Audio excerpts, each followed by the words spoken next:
It's a piece written by Drake Bennett of Bloomberg Businessweek, and he talks about behavioral economic theory and whether or not that has backfired on the Obama administration. Thanks for watching today. We'll be back tomorrow. The House will be in order. The chair lays before the House a communication from the Speaker. The Speaker's Rooms, Washington, D.C., December 6, 2011. I hereby appoint the Honorable Virginia Foxx to act as Speaker pro tempore on this day. Signed, John A. Boehner, Speaker of the House of Representatives. Pursuant to the order of the House of January 5, 2011, the House will now recognize members from lists submitted by the majority and minority leaders for morning hour debate. The chair will alternate recognition between the parties, with each party limited to 1 hour, and each member other than the majority and minority leaders and the minority whip limited to 5 minutes each. But in no event shall debate continue beyond 11:50 a.m. The chair now recognizes the gentleman from Michigan, Mr. Walberg, for 5 minutes. Thank you, Madam Speaker. Madam Speaker, it's my great honor to recognize and congratulate Consumers Energy Company on its 125th anniversary. On this day 125 years ago, Consumers Energy founder William A. Foote and Samuel Jarvis secured a street lighting franchise agreement with the city of Jackson, Michigan. What began as the illumination of a dozen street lights has endured 125 years of change, growth, and service. Today, Consumers Energy delivers electricity and natural gas to 6.8 million of Michigan's 10 million residents in all 68 counties of the state's Lower Peninsula. For the past 125 years, Consumers Energy has operated under the timeless principle: provide customers with safe, reliable, and affordable energy service. This principle has played an integral role in improving the quality of life for generations of Michigan residents. It also has been responsible for the growth of businesses and industries which provide jobs for millions of the state's residents. Since its beginning in 1886, the goal of Consumers Energy was to deliver power to homes and businesses in cities, towns, and villages, and even the most rural areas. In 1927, the company installed Michigan's first rural power line, the 7-mile Mason-Dansville line, thereby bringing power to rural farms for the first time. Today, Consumers Energy continues a proud tradition as an industry and community leader. In celebration of its milestone anniversary, the company will award $125,000 each to 10 communities for a total of $1.25 million for programs and services that will strengthen those communities and touch the lives of thousands of our citizens. Madam Speaker, I ask my colleagues to join me in recognizing Consumers Energy's 125th anniversary and wishing them continued growth and success in the future. And I yield back my time. The gentleman yields back. The chair recognizes the gentleman from Oregon, Mr. Blumenauer, for 5 minutes. Thank you, Madam Speaker. There was a tough article in the Sunday, December 4th New York Times entitled, "How the Food Industry Eats Your Kids' Lunch." This has serious consequences for the 32 million children who rely on school lunches and often the breakfast program as well. Unfortunately, when 1/3 of our children of school age, 6 to 19, are overweight or obese, this matters.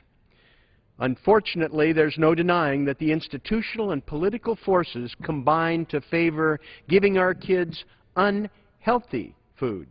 It doesn't just shortchange the children and their families with huge medical costs in the future from obesity, from diabetes, and other problems. It also poses problems for local farmers and the local economy. The good news is that we know how to fix this. Without help from the federal government, or despite the federal government, there are areas where the local governments are leading.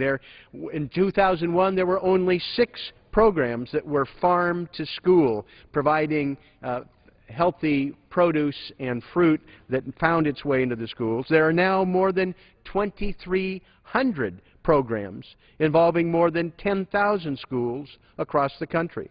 On this House floor, I've referenced a pilot project that I think is model in Abernathy School in Portland, Oregon, that I'm privileged to represent. But there are dozens more in my community, 160 edible gardens around the country. In California, led the way with special payments that are made to local school districts to provide opportunities to purchase local fruits and vegetables. It's been followed by similar programs in D.C. and Maine. Now, this doesn't just deal with the health of kids. It also deals with the health of local economies. When you are able to buy fresh fruits and vegetables locally and put that into the schools, it has a significant multiplier effect. Each dollar there actually has more economic impact than a dollar that was spent on infrastructure or a dollar that would be spent on food stamps. It's one of the most valuable economic impact generators, almost $2 of economic impact for each dollar invested, according to a study from EcoTrust. Let's accept the challenge to try and help improve this process. There are some additional steps that can be taken locally. Don't build or remodel schools that don't have kitchens.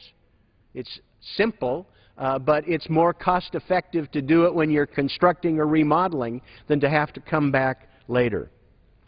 Let's hold members of Congress accountable. Last month, we once again, on the floor of the House, reaffirmed the fact that pizza dough with a little bit of tomato sauce is a vegetable.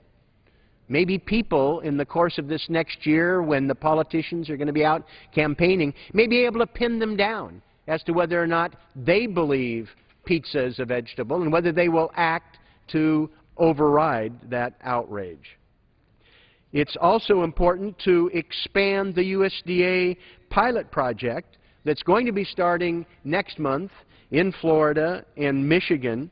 Let's see if we can give other states the opportunity for cash instead of commodities to be able to purchase these local products. This will give opportunities for our school districts to strengthen the local partnerships, to be able to give kids healthy food, to be able to model behaviors that are important, and most important, for the federal government to realign its interests away from large agribusiness and in favor of the health of our children. Now, in the midst of the rubble of the so-called super committee, there was some good that came out of it. One good element was that there was not a secret sort of farm bill that was embedded that would have denied us the opportunity this year to reform farm legislation. Because one of the most simple things we can do is to move commodity payments from large agribusiness, put it in the hands of local schools, local farmers, to be able to improve the health of our children and our local economy. Thank you, and I yield back. The gentleman yields back. The chair recognizes the gentleman from Texas, Mr. Poe, for 5 minutes. Madam Speaker, Thanksgiving is over and Christmas is just around the corner.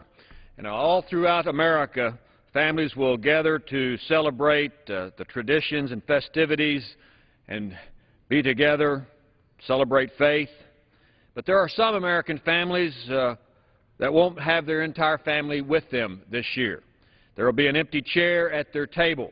That's because their loved ones serve in the United States military and lands throughout the world. You know, war at Christmas is not new, and this year will be no exception for many of our warriors that are still on call, still on duty, serving America. But there is a way to connect with our troops throughout the world, and it's a project that we are involved in Southeast Texas through the Red Cross and Operation Interdependence. And here's how it works. It's a way of having young kids, children, school-age children, connect with troops not only in our war zone but other places in the world where our troops are serving America. And it started several years ago when I had the opportunity to go see our troops in the Middle East about this time of the year. And before I left, my staff came up with the idea that maybe I should take some Christmas cards and holiday cards to our troops that were serving overseas. And so they did all the work, and they were able to get school teachers to get their kids to volunteer to make handmade Christmas cards. And I took about 6,000 of those handmade cards by 3rd, 4th, and 5th graders overseas. And on my way back from the Middle East, I stopped off at Landstuhl Air Base. That's the place in Germany where our wounded warriors are taken before they are brought back to the United States. And I distributed those cards not only in the Middle East, but to our troops and even our NATO troops in Landstuhl Air Base. But what happened on the plane when I was going overseas, I checked a couple of bags, but I took one bag on the plane with me. It was a night flight, flying over at night and showing up in the daytime. And I started going through one of these suitcases that had all of these cards in it. And I was looking at them, and the person next to me wanted to know what I was doing. I told him that these were from school kids back in southeast Texas. And so he wanted to look at them, and then he was passing them around. Before I knew it, these cards were up and down the aisles in that plane, and I could hear sobbing or little tears and emotion from some of the passengers on the plane reading those cards from school kids connecting with our troops overseas. And then when I got to come back through Landstuhl military base, some of our troops who were wounded, they opened the cards and they wanted the nurses to put the cards on the wall, and even troops from foreign countries that were NATO troops that were there had these cards that were made from American youth. Madam Speaker, there's something about a warrior from the United States opening up a handmade Christmas card for some kid, from some kid in the United States. And at that moment, the darkness of war seems to disappear because of the brightness of a child. I've had the opportunity to do this now 5 years, have these cards made by kids in southeast Texas. I say I've had the opportunity. I don't do the work. My staff does the work along with the Chambers of Commerce and all the teachers. Everybody volunteers, and when my staff does the work, it's not during government hours. It's after work. It's on the weekends, planning and getting these cards throughout southeast Texas. And every year, the number of cards that are either taken or shipped gets more. First year was 6,000. The next year, 10,000 Christmas cards were shipped overseas. The third year, 16,000 cards. And, Madam Speaker, this year, kids from southeast Texas are shipping to our troops overseas 35,000 handmade cards, wishing them well, giving them Christmas greetings, saying some of the most awesome things that only 3rd, 4th, and 5th graders could do. So I want to thank those kids. I want to thank Ricky Wheeler and the Chamber of Commerce in Baytown.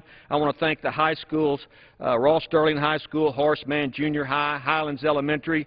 And I want to thank those teachers, God bless our teachers, who work to have these kids volunteer to make cards for our volunteers overseas who won't be home for Christmas because there's an empty chair at the Christmas table where that soldier, that warrior, that sailor, that airman is not there because they're representing the United States in lands far, far away.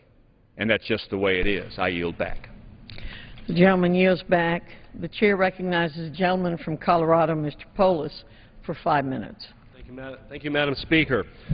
Madam Speaker, I rise today to speak in support of Computer Science Education Week, which started this past Sunday, December 4th, 2011, and runs through Saturday, December 10th. This week-long celebration of the teaching and learning of computer science is a call to share information and host activities that will elevate computer science education for students at all levels. In my district in Colorado, the computing achievements of 20 young women will be celebrated at an awards event for the Colorado affiliate of the Aspirations in Computing Award on the campus of the University of Colorado at Boulder. On Friday, representatives of Computer Science Education Week and the Computer Science Teachers Association will be honored at the White House as champions of change, which is part of President Obama's Winning the Future initiative. Today in Harlem, New York, a company is launching a new national initiative, Tech Girls Rock, in collaboration with the Boys and Girls Clubs of America. On Thursday, 200 third graders will learn hands-on programming and website development at Techie Club. I'm marking this occasion of the week by talking to you about computer science education and urging all my colleagues in the House to support legislation I introduced earlier this year, the Computer Science Education Act, H.R. 3014.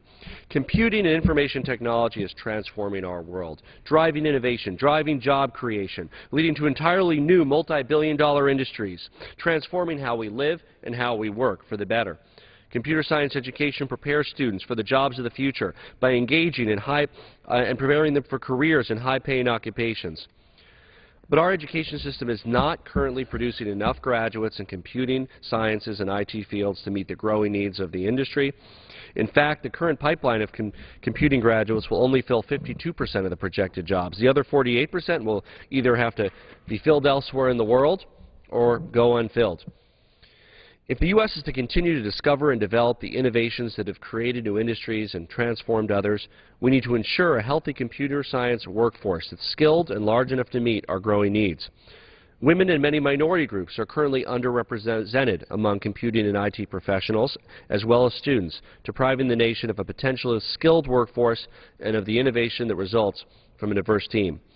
If we don't address the issues causing too few students to take computer science education classes in kindergarten through 12th grade as well as college, our pipeline and our nation's future will be compromised. That's why I've introduced the Computer Science Education Act, which will help ensure that American students not only use technology, but also learn the computing skills to invent technology needed to grow and drive our economy. I look forward to working with my colleagues to include this piece of legislation in the Elementary and Secondary Education Act reauthorization. Computer Science Education Week this week was established in 2009 by the Computing in the Core Coalition to honor Grace Murray Hopper, a pioneer in computer science, who engineered a new programming language and developed standards for computer systems that laid the foundation for many advances in computer science from the late 1940s through the 1970s. The U.S. House of Representatives has recognized Computer Science Education Week in the second week of December over the past 2 years. Computer Science Education Week is a collaborative activity of Computing in the Core, a nonpartisan advocacy coalition. Its core partners of the Association for Computing Machinery also include Microsoft, Google, Computer Science Teachers Association, the National Center for Women in Information Technology, which is based in my district in Colorado, IEEE Computer Society, the Computing Research Association, the College Board, and many, many others. I encourage my colleagues to join me in acknowledging the importance of computer science for our future by recognizing Computer Science Education Week this week. And I yield back the balance of my time. The gentleman yields back. The chair recognizes the gentleman from California, Mr. McClintock, for 5 minutes.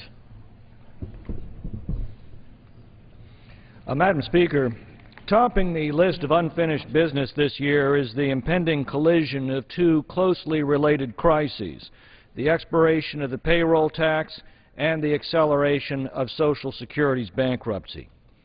Last year, Congress voted for a payroll tax cut that averages roughly $1,000 for every working family in America. As warned, it failed to stimulate economic growth, and it accelerated the collapse of the Social Security system.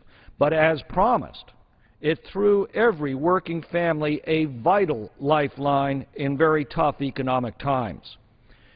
We need to meet three conflicting objectives. We need to continue the payroll tax cut, we need to stimulate real economic growth, and we need to avoid doing further damage to the Social Security system.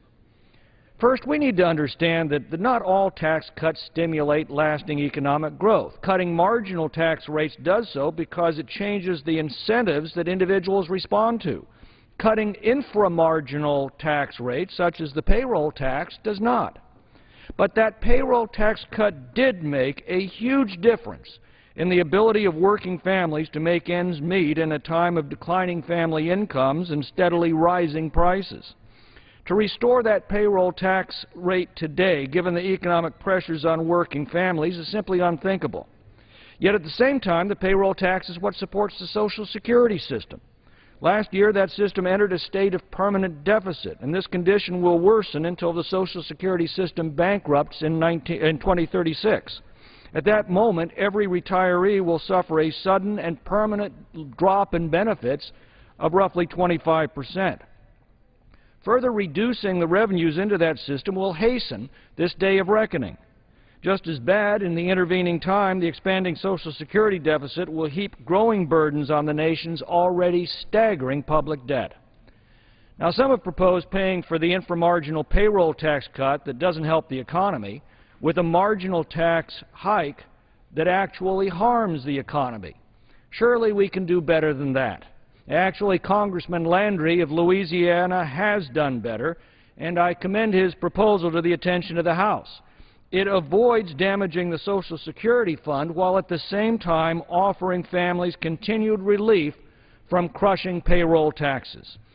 His measure, H.R. 3551, the Social Security Preservation through Individual Choice Enhancement, or SPICE Act, constitutes the most realistic and innovative approach to these twin and related crises that has yet been placed before Congress by linking the cost of Social Security benefits cost of Social Security to the benefits that it provides.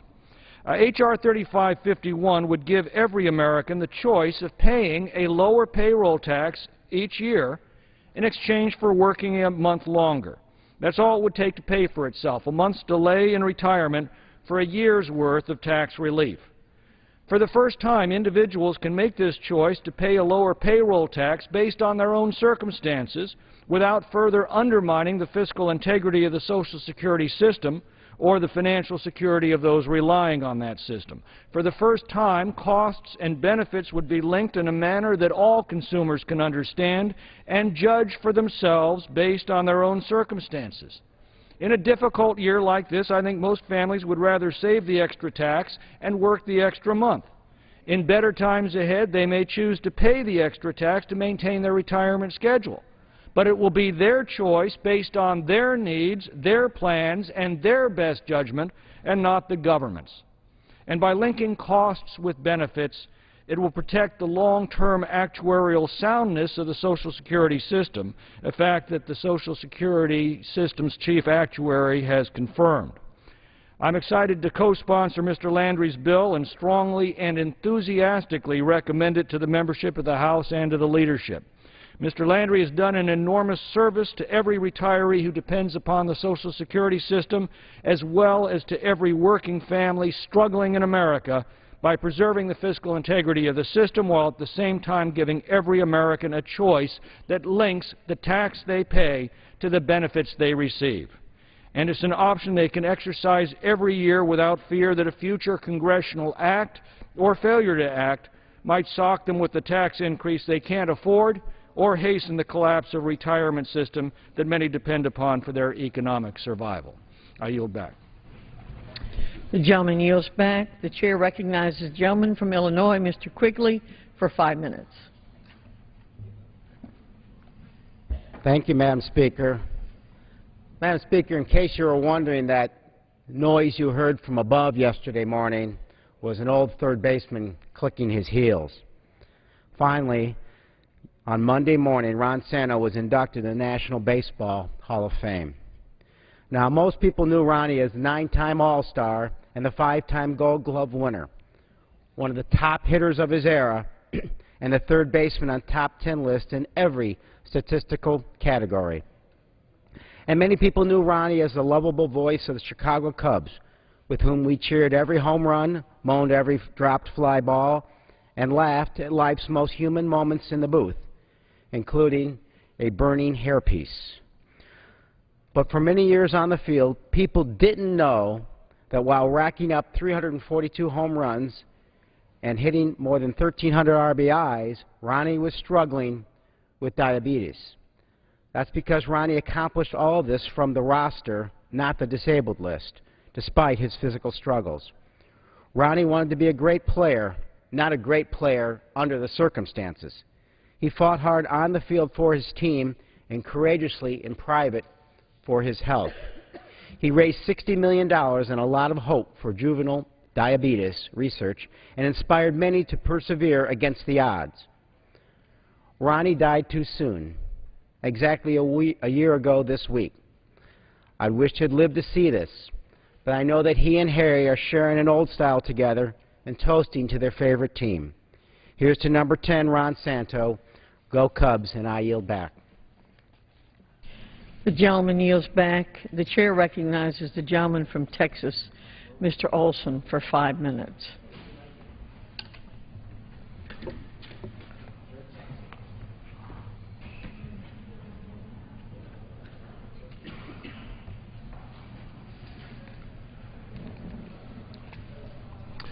Madam Speaker, I rise today to pay tribute to Army Private First Class Cody R. Norris, who was killed on November 9th during combat operations in Kandahar Province, Afghanistan. Cody was a proud Bulldog, a 2010 graduate of LaPorte High School in LaPorte, Texas. He was in junior ROTC, a member of the Color Guard and Rifle Team. He was also a member of the Military Museum. Cody deployed to Afghanistan while he was assigned to Alpha Company, 2nd Battalion, 34th Armored Regiment, 1st Infantry Division, the Army's oldest division, the Big Red One, in Fort Riley, Kansas. He was a typical American teenager.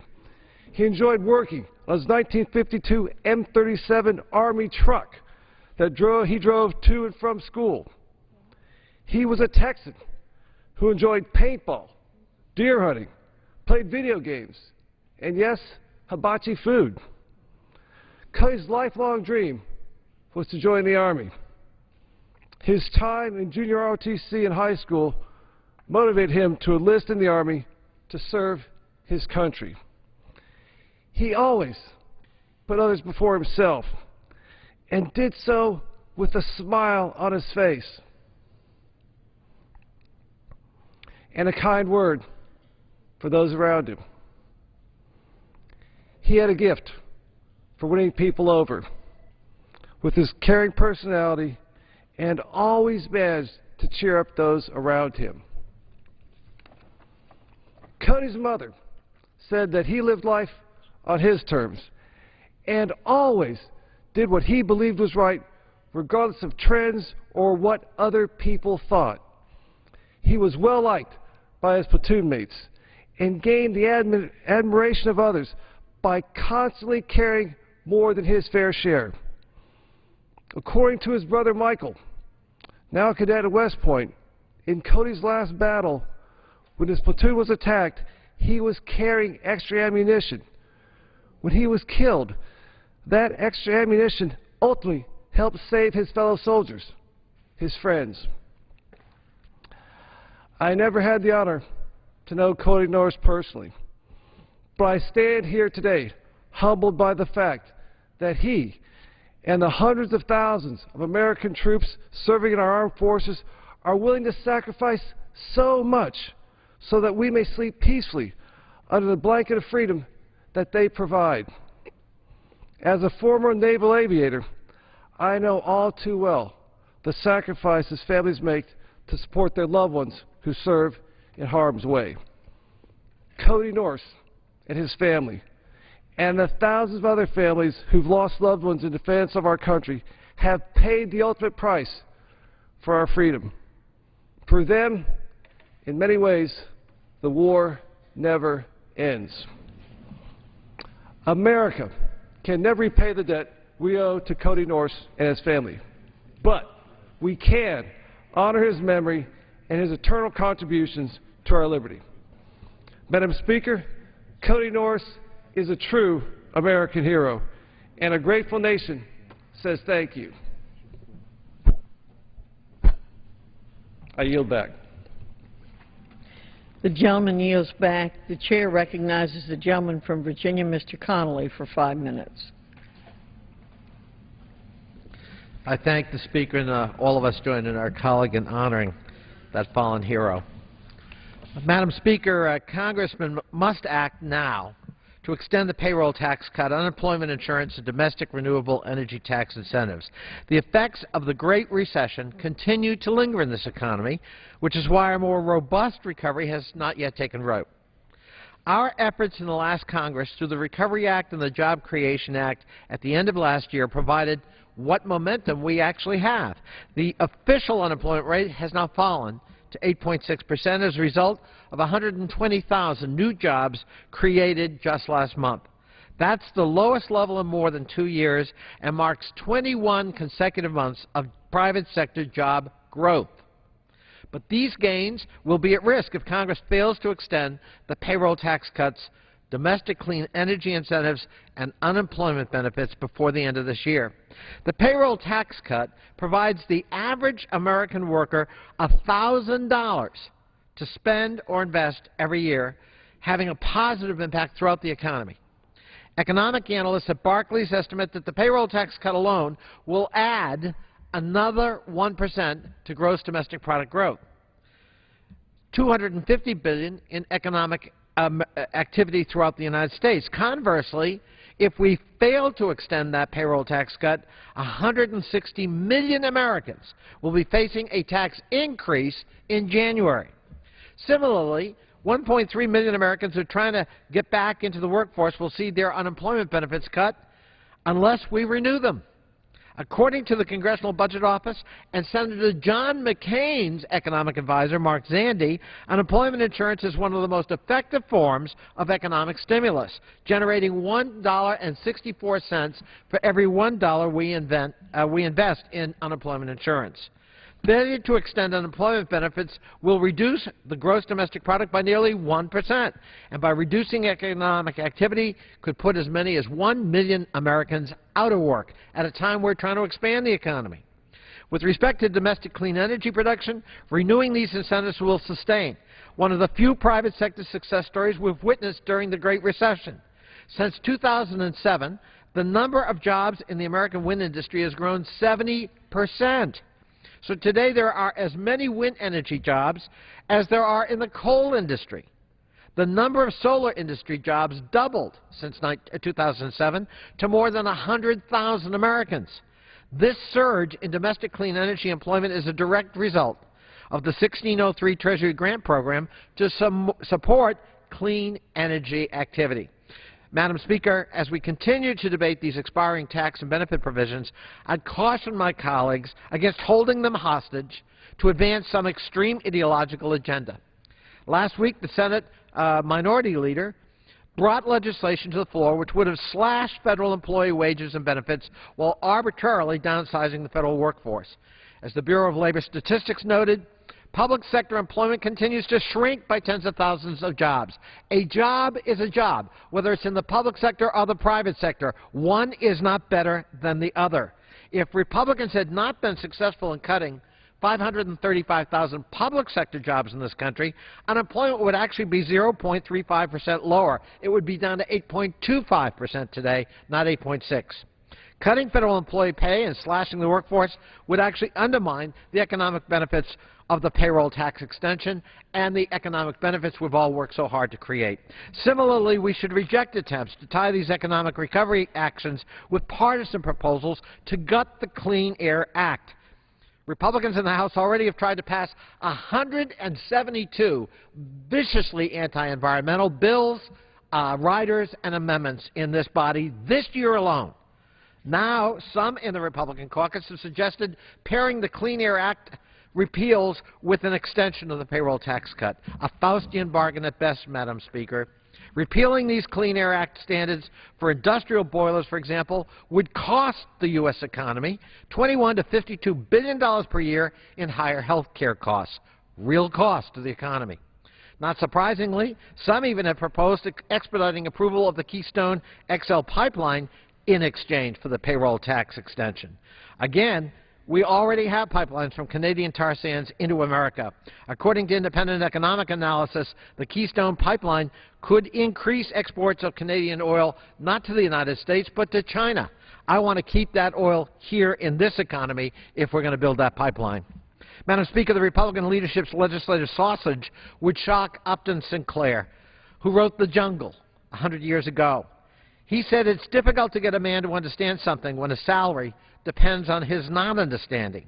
Instead of wrapping special interest policy riders and polluted giveaways into a tax extender package, Congress should focus on these policies which are demonstrated job creators: payroll tax cuts, domestic clean energy incentives, and unemployment insurance extension.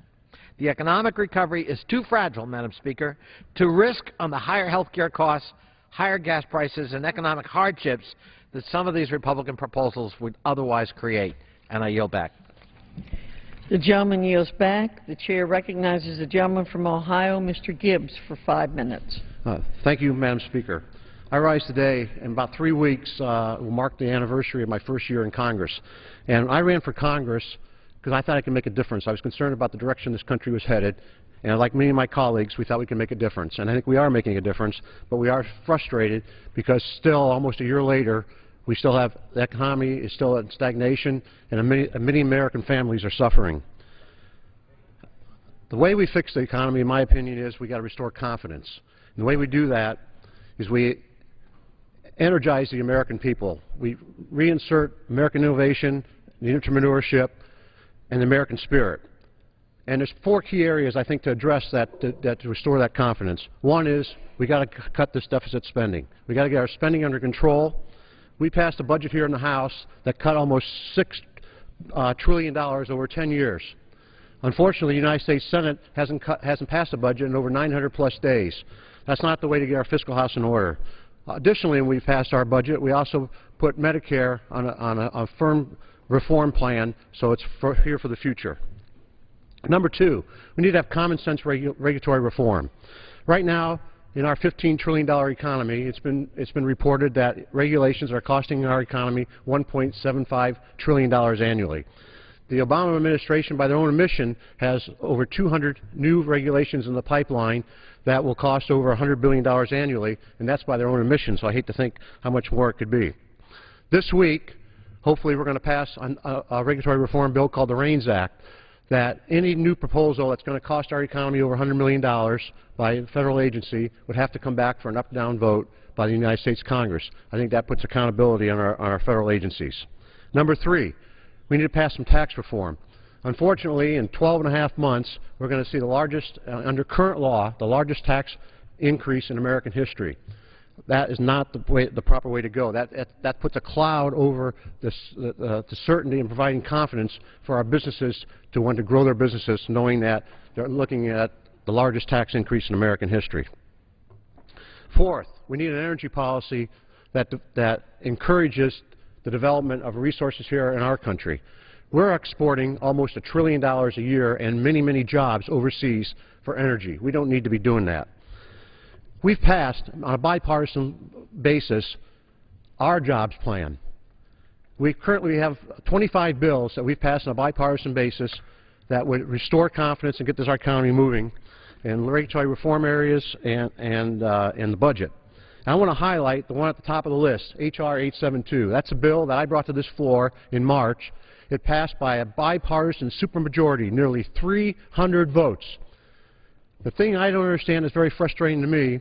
That bill, as with the other 24 bills, have gone over the United States Senate, and they're stacking up like cordwood. They haven't been acted on. I think the American people deserve to have a full, open debate on the floor of the United States Senate on these bills and vote on them. They deserve that. And that's our jobs plan, and it's the jobs plan that moves us forward. I cannot implore enough that we need to have action on these bills that will restore confidence and grow our economy. The future of our kids, the future of our country, our national security is at stake, and we must pass the jobs plan. Spending more money and growing government is not the answer. The answer is common sense regulatory reform, tax reform, balanced budget, and an energy policy that develops and creates jobs here in America and moves us towards national security and prosperity. I yield my time.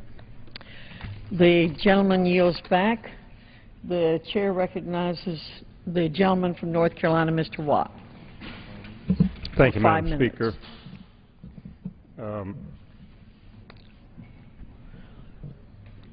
Later this week, the United States Senate is scheduled to consider the President's nomination of Richard Cordray as the person to head the Consumer Financial Protection Bureau.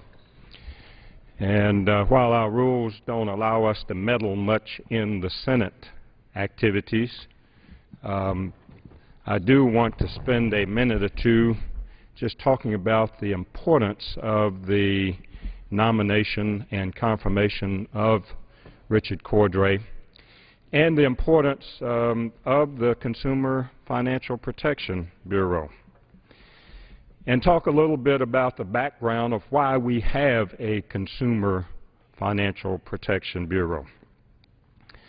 The purpose of the Consumer Financial Protection Bureau is to promote a fair, honest, and transparent marketplace to help consumers compare cost, benefits, and risk of consumer financial products.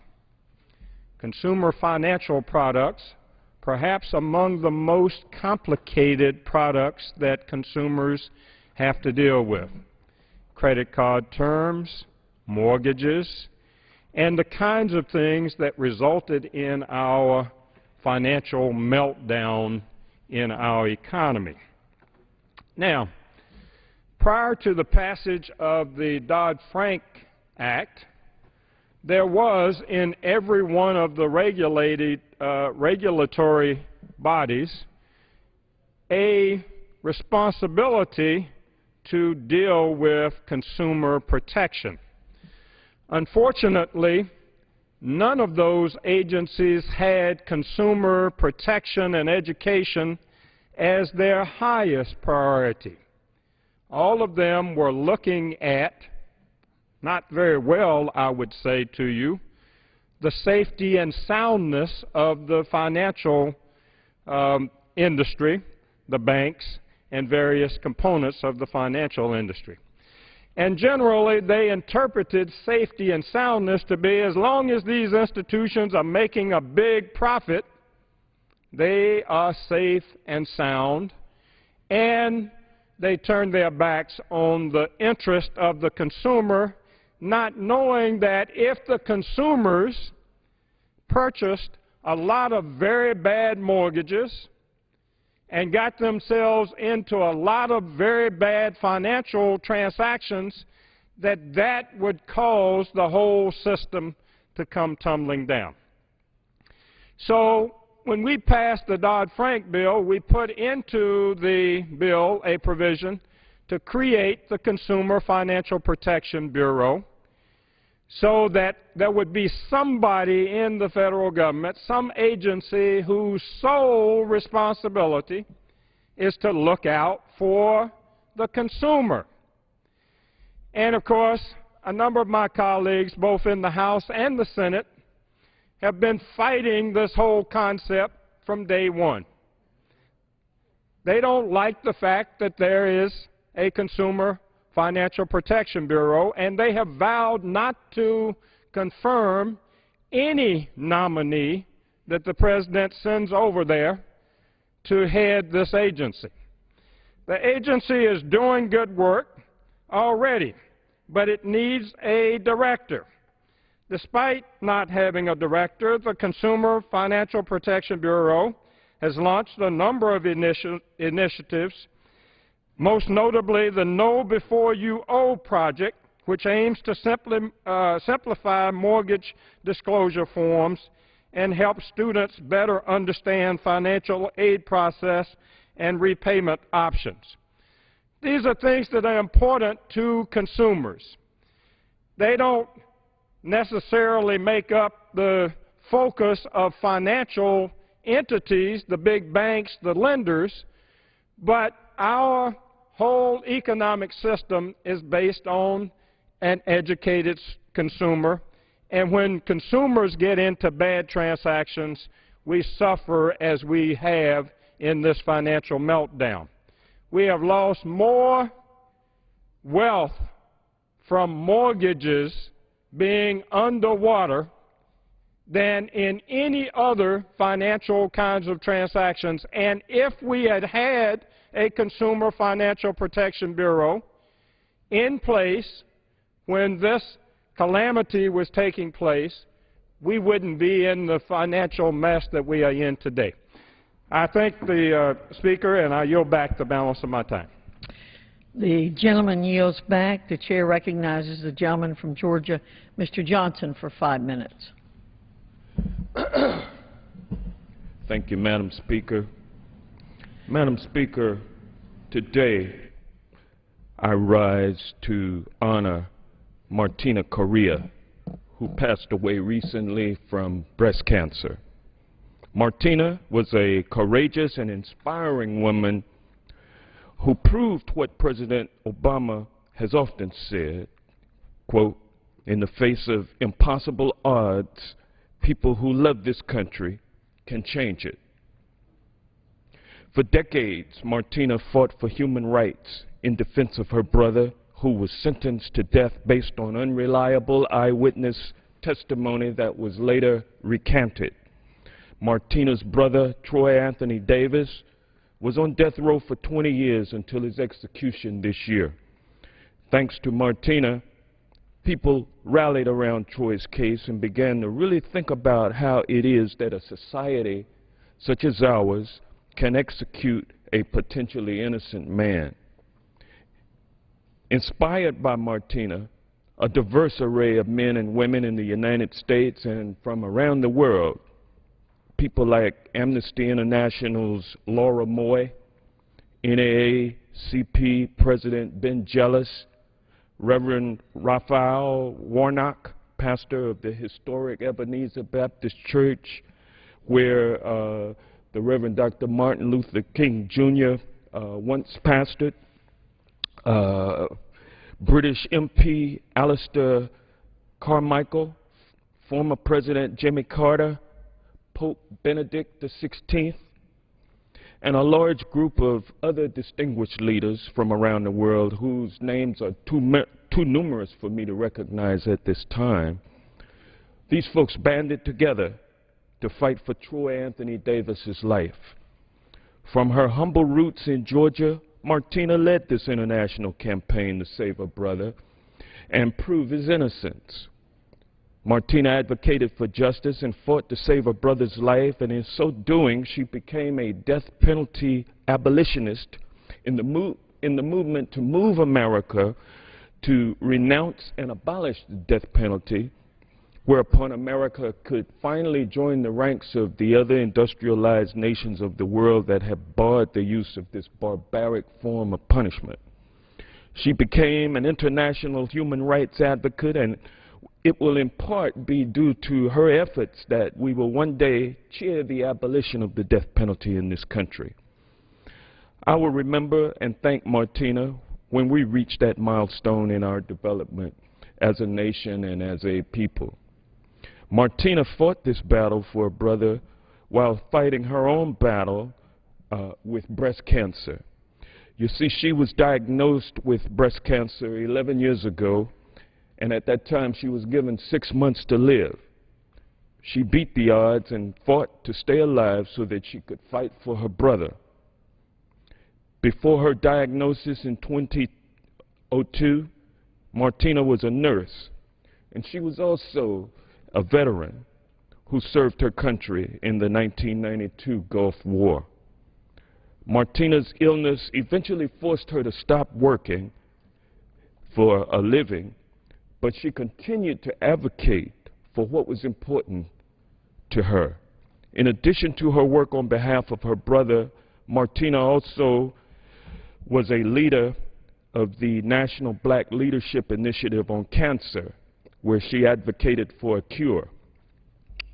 Her mother, Virginia Davis, died in April 2011, shortly after her son, Troy Anthony Davis, suffered defeat on his appeal.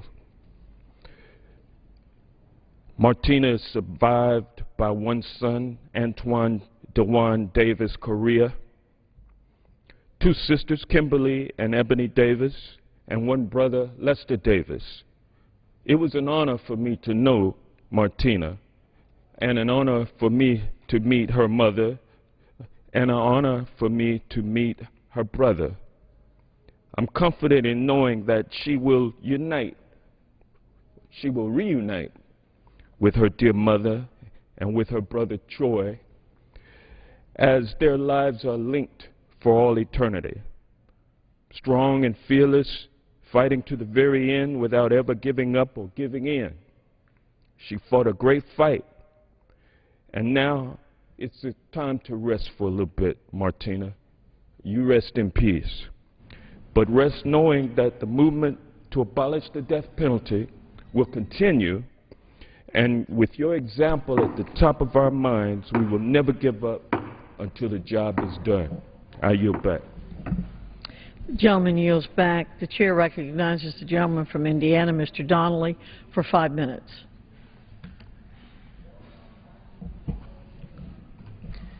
Madam Speaker, I rise today because it has been weeks since the bipartisan majority in the Senate passed legislation to take on currency manipulators. Weeks have passed, and House leadership has refused to allow a standalone up or down vote on currency manipulation legislation right here in the House of Representatives. Legislators from both sides of the aisle talk about the importance of creating jobs every day.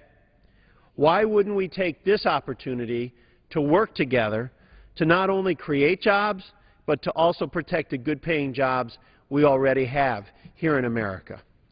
Recently, the Peterson Institute for International Economics concluded that China's currency is undervalued by 24% against the dollar. That means that America's manufacturers are competing with Chinese manufacturers who are enjoying a permanent 24% off sale. Isn't it time to do something about these problems damaging the U.S. economy and stand up for American manufacturers? When countries are allowed to keep the values of their currencies artificially low, and in turn, the price of their exports into the United States, American companies face an unfair disadvantage. American companies are currently playing on an unlevel playing field where their competitors are able to maintain a permanent sale on all the products they sell. As our trade deficit increases with countries like China, we lose American jobs. In fact, the Economic Policy Institute released a study this fall showing that between 2001 and 2010, the U.S. lost 2.8 million jobs, including nearly 62,000 jobs in my own state of Indiana, as a result of the expanding trade deficit with China. The Senate has already acted on this issue. They have passed the Currency Exchange Rate Oversight Reform Act in October. Passage of this bill assures that correcting unfair trade practices is not a Democrat or a Republican issue. It's an American priority. 16 Republican senators joined 47 Democrat senators in voting for this bill to counter the currency manipulation that is damaging our economic recovery. In a time of too much partisan bickering, we need to take the opportunity to work together and stand up for American businesses and American workers. That's what we were sent here to do. In addition to the Senate-passed bill, we have a piece of legislation right here in the House. With 225 co-sponsors, that's more than a majority, both Republicans and Democrats, that's waiting for a vote. The Currency Reform and Fair Trade Act would allow the Department of Commerce to counter imports made cheaper by currency manipulation with a corresponding tariff. A nearly identical bill passed the House last year with 348 votes. The support is here. We just need to take this vote. When I travel around north central Indiana, I often hear from small businesses and manufacturers on this issue. And they never ask that Congress guarantee their success. They simply ask for a level playing field and to have the rules the same for everybody. All they want is a fair fight. And so today, I echo my request from 2 months ago to the House leadership. It is time. It is time for bipartisan legislation that addresses currency manipulation and to have a vote on it here in the House of Representatives. A standalone up or down vote. As I said then, I'll say it again to our House leadership. Who do you stand with? The Chinese government or American workers. It is time to stand up for our country and for all of the people who work in our country and for all of our citizens. Let's have a vote. I yield back, Madam Speaker. The gentleman yields back. The chair recognizes the gentlewoman from California, Ms. Woolsey, for 5 minutes. Thank you, Madam Speaker. Madam Speaker, this week representatives from several nations will meet in Bonn, Germany to discuss the future of Afghanistan. The Bonn Conference comes exactly 10 years after the first Bonn Conference, which established the Karzai government. It established it so it's at 10 years ago, so right now is the perfect moment to assess and reflect on where we are and where we're going in Afghanistan. By any measure, Madam Speaker, the war we have been waging in Afghanistan for the last decade has been a failure. Our hard-earned tax dollars have been tragically wasted on a policy that has projected the worst image of America to the rest of the world. It has undermined our interests and damaged our national security. And let's not forget the human cost. More than 1,800 American families will sit at their tables over the holidays with a person missing over the holiday season. If we want to eliminate fallen warriors, we must bring them home while they're still alive. Hopefully the Bonn Conference will pivot us to the next phase of our Afghanistan engagement, from military occupation to constructive partnership, from waging war on Afghanistan to helping in a spirit of peace and friendship.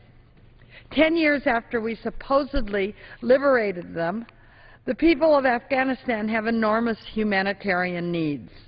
We need to help them rebuild their infrastructure, strengthen their democracy, and safeguard the rights of their people, all of which can be done for pennies on the dollar compared to spending military dollars. In short, we need the smart security approach that I've been advocating for years. In Bonn, President Karzai is saying that Afghanistan will require foreign economic assistance for at least the next 10 years. The estimated cost of $10 billion a year, which sounds like a lot for those supports, make you realize, however, that we're spending at least that much, probably more, every month in Afghanistan. As a nation, we should eagerly embrace the responsibility to make these relatively modest investments in non-military aid to Afghanistan. It's the right thing to do, and in the long run, we'll discover it's a far greater investment than 10 more years of war. The past 10 years of war has done little to improve the lives and advance the rights, for example, of Afghan women. Many of us are familiar with the story of the Afghan woman who was raped and impregnated by a male relative when she was 19 years old. And then she was sent to jail for the crime of adultery. Her initial sentence was 3 years. Then after a second trial, it was increased to 12 years. But a judge offered her clemency under one condition. She had to marry the man who raped her. At long last, Madam Speaker, after a petition drive organized by the woman's lawyer yielded 6,000 signatures, President Karzai has granted the woman an unconditional pardon. She will be released from prison without having to spend her life with her attacker.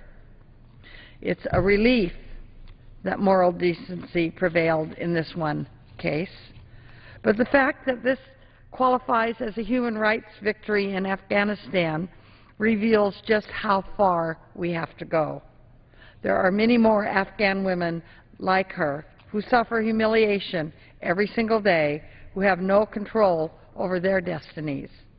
The true measure of American leadership is what we do to help these women. and so many other Afghans who want nothing more than to live a decent life of hope, freedom, and relative comfort. We won't help by extending a war that has already failed these people and violate our most fundamental values. It's time to bring our troops home and make the transition to smart security now. I yield back. The gentlewoman yields back. Pursuant to Clause 12A of Rule 1, the Chair declares the House in recess until noon today. Wrapping up morning hour speeches in the House, members will be back in about an hour at noon Eastern for legislative business. There are 10 bills on the